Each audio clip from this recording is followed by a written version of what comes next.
जय भीम जय महाराष्ट्र। मी advocate doctor Arun Hirabai Jadhav. काही दिवसापूर्वी राहुल सोलापूरकर नावाचे चित्रपटातील कलाकार यांनी या ठिकाणी छत्रपती शिवाजी महाराजांच्या संदर्भात चुकीचं वक्तव्य वापरलेलं आहे। ते वक्तव्य म्हणजे छत्रपती शिवाजी महाराज आग्र्याहून लाच देऊन त्या ठिकाणी स्वतःची सुटका करून आले।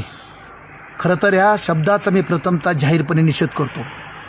त्याचबरोबर त्यांनी रायगडावरती हिरकणी नावाचा बुरुज नाही आहे। खरं तर राहुल सोलापूरकर साहेबांनी त्या ठिकाणी प्रत्यक्ष जाऊन रायगडावरती पाहणी केली पाहिजे, चौकशी केली पाहिजे। या पद्धतीने राहुल सोलापूरकर बोलत आहेत की हिरकणी नावाची गोष्ट अस्तित्वात नाही, ते काहीतरी निर्माण केलंच आहे। खरं तर तुम्ही इतिहासामध्ये कच्चे आहेत। इतिहास काय सांगतो आणि तुम्ही काय सांगतात आम्हाला वाईट वाटतं आणि लाज पण वाटते। जो समतेचा विचार पेरणारे राजश्री शाहू महाराज यांची भूमिका तुम्ही त्या ठिकाणी पार पाडली। खरं तर शाहू महाराजांनी जी भूमिका पार पाडली तो समतेचा विचार आहे। इथल्या तमाम दलित, आदिवासी, भटकीमुक्त 12 बलुत्याला एकत्र करून या 2 राजांनी इथल्या लोकांना सन्मानाची वागणूक दिली, न्याय मिळवून दिले।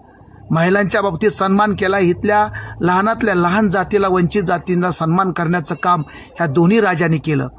परंतु तुम्ही ज्या विचाराचे पाईक आहात तुम्ही हे विसरून गेलात की तुम्ही ह्या ठिकाणी राष्ट्रीय स्वयंसेवक संघाचे कार्यकर्ते आहात। ज्यावेळेस पुणे येथे राष्ट्रीय स्वयंसेवक संघाचा मेळावा भरला होता त्यावेळेस तुम्ही त्या संघाच्या मेळाव्याला गेले होतात। ही एक दुर्दैवाची गोष्ट आहे आणि तुम्ही एकीकडे कलाकार समजता, राजश्री शाहू महाराजांची भूमिका पार पाडता आणि दुसऱ्या साईडला तुम्ही संघाचे स्वयंसेवक म्हणून काम करतात। खरं तर हे दोन्ही राजे आम्हा तमाम बहुजनाच्या दृष्टीने प्रेरणास्थान आहे, आमचा स्वाभिमान आहे।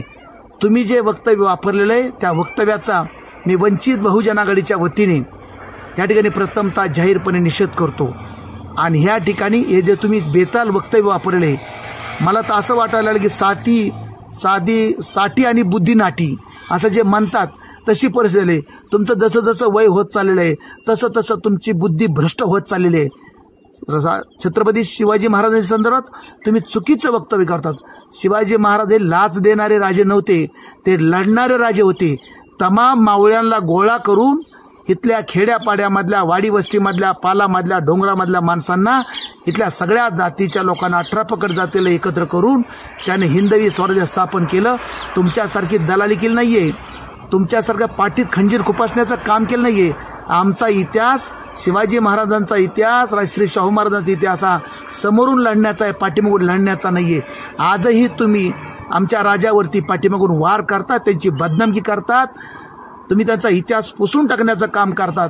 आम्ही तमाम ह्या महाराष्ट्रातील आणि देशातले सगळे इथले 12 बलुतेदार, इथले आदिवासी, भटकीमुक्त या ठिकाणी तुमच्या ह्या बोललेल्या बेताल वक्तव्याचा जाहीरपणे निषेध करतो आणि एक आव्हान पण करतो आणि इशारा पण करतो की तुम्ही शांत राहा, तुमची जीभ आवरा, नाही तर आम्हाला रस्त्यावर उतरावं लागेल। आणि ज्यावेळेस 18 पकड जाती, छत्रपती शिवाजी महाराजांचे मावळे आणि राजश्री शाहू महाराजांचे मावळे आणि भारतरत्न डॉक्टर बाबासाहेब आंबेडकरांचे सैनिक, महात्मा ज्योतिबा फुले यांचे सैनिक, लोकशाहीर अण्णाभाऊ साठे यांचे सैनिक आणि जे जे महापुरुष होऊन गेले देशामध्ये त्यांच्या सगळ्यांचे सैनिक जेव्हा रस्त्यावर उतरतील त्यावेळेस तुम्हाला लपून बसावं लागेल।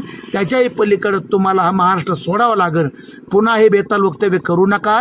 तुम्ही कुठल्या वंशाचे आहात, तुमची औलाद कुठून आहे, तुमचा सडका मेंदू कोणचा आहे, तुम्ही वारंवार आमच्या राजावरती, महाराजावरती तुम्ही चुकीच्या पद्धती बेताल वक्तव्य करतात। इथून पुढच्या काळामध्ये तुम्ही शांत न बसल्यास आदरणीय ॲडव्होकेट बाळासाहेब आंबेडकरांच्या नेतृत्वाखाली या ठिकाणी प्रचंड मोठं आंदोलन हाती घेतलं जाईल आणि जे जे असे बदमाश, नालायक माणसं आमच्या राजाला नाव ठेवण्याचं काम करतात त्यांना ठिकाणावर आणण्यासाठी आम्ही या ठिकाणी सरळ एक व्यापक स्वरूपाचं आंदोलन हाती घेऊया आणि तुमच्यासारख्या सडक्या मेंदूच्या माणसाला ठोकून काढूया, या ठिकाणी उघडं नागडं करूया आणि आमच्या राजाची बदनामी आम्ही पुसून काढण्याचं काम करूया। पुन्हा एकदा इशारा देतो, राहुल सोलापूरकर तुम्ही तुमचा भेजा ठिकाणावर ठेवा, तुमचं डोकं ठिकाणावर ठेवा। छत्रपती शिवाजी महाराजांना बदनाम करण्याचा कोणीही प्रयत्न करायचा नाही आणि तुम्ही तर बिलकुलच करायचं नाही, कारण तुमची अवकात पण नाही राजाचं नाव घेण्याची। एवढंच बोलतो आणि या ठिकाणी थांबतो आणि पुन्हा एकदा जाहीरपणे निषेध करतो। धन्यवाद।